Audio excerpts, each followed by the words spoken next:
All right. So this is the story that I was actually too embarrassed, I guess, to talk about. And I realized the bigger topic of predatory behavior in the mental health professions.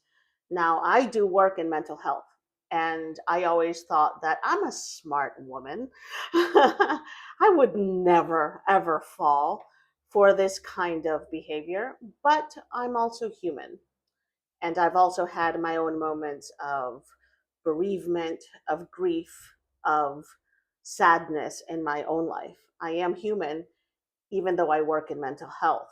So I went back and forth for over a year debating whether I should tell you about this story.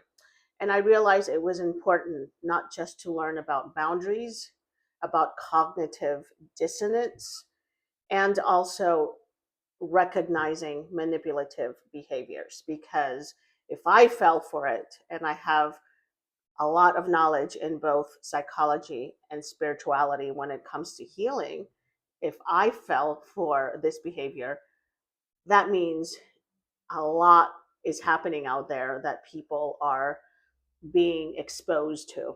So, anyway, for the higher good, I decided to share my experience today with you. I decided to see a grief counselor when my mother was entering the latest stages of dementia. This is back in 2021. If you know me, you know I'm a digital nomad. I've been traveling the world. I've gone to a lot of different places. So I have quite a bit of life experience, and I've seen things that a lot of people don't get to see in one lifetime. So I considered myself well traveled, well experienced. I think I'm a pretty street smart kind of person, but I never thought this would happen to me, and it did. So I decided to find a grief counselor because I needed the help at the time. If you've gone through bereavement, you know what it feels like. It feels like your life is falling apart. You lose people, losing a parent, mother, father, is one of the hardest life experiences. And I needed help. And I acknowledged that I needed help. I was no longer on the healing side, I was on the patient side. So I found a thanatologist. A thanatologist is one kind of counselor, and they specialize in grief and loss. Um, so for a couple of years, I would say for 2 years, I went through the whole process of grief. I lost my mother, I lost my grandmother in a period of 9 months. There were a lot of inheritance issues with my family. It was just, if you've gone through bereavement, you know what that's like. There's money problems, there's egoic reactions to the family dynamics. Anyway, you know how stressful it is because not only has a parent died, you also have to deal with your family members doing all kinds of sketchy things, a lot of sketchy things for the money that's left behind. So, in that space, in that moment, I realized that my thanatologist had been there for me through all of it. And I am human. Obviously, I realized, oh my God, I have a crush. I have a crush on my thanatologist. And I look back at that moment thinking, I should have never said anything. I should have never confessed that I had a crush. My logic at the time was the moment you confess, this crush stops having a hold on you. It just stops having a hold on you. So I confessed it. I said, I have a bit of a crush. I think I've developed some kind of feelings for you.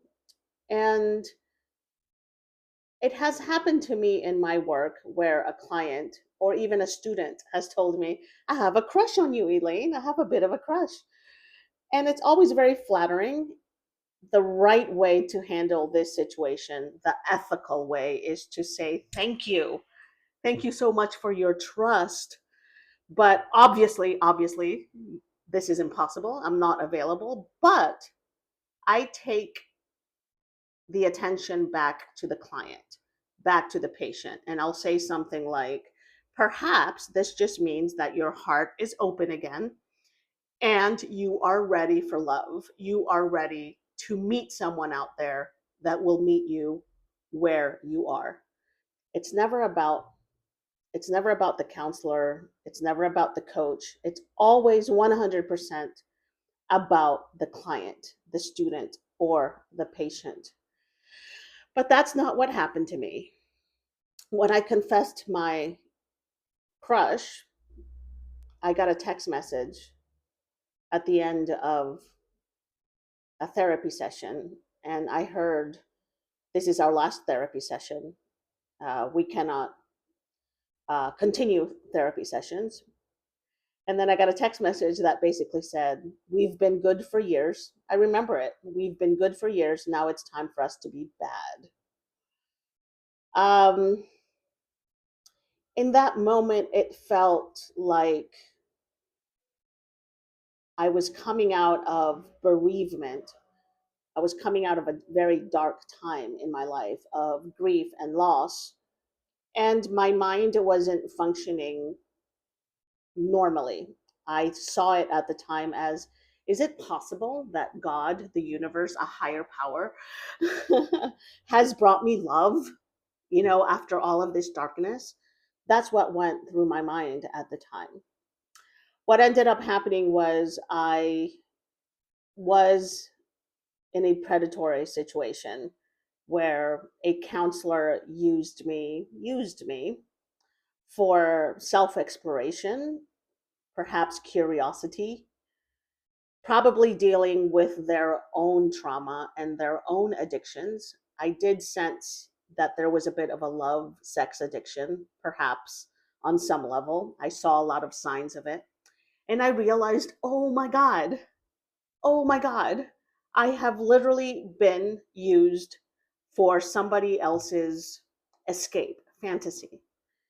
And when we see a counselor, when we see a therapist, it's the only relationship you will ever have where it's 100% about your healing, your needs, and what you need to move forward through a difficult experience in your life.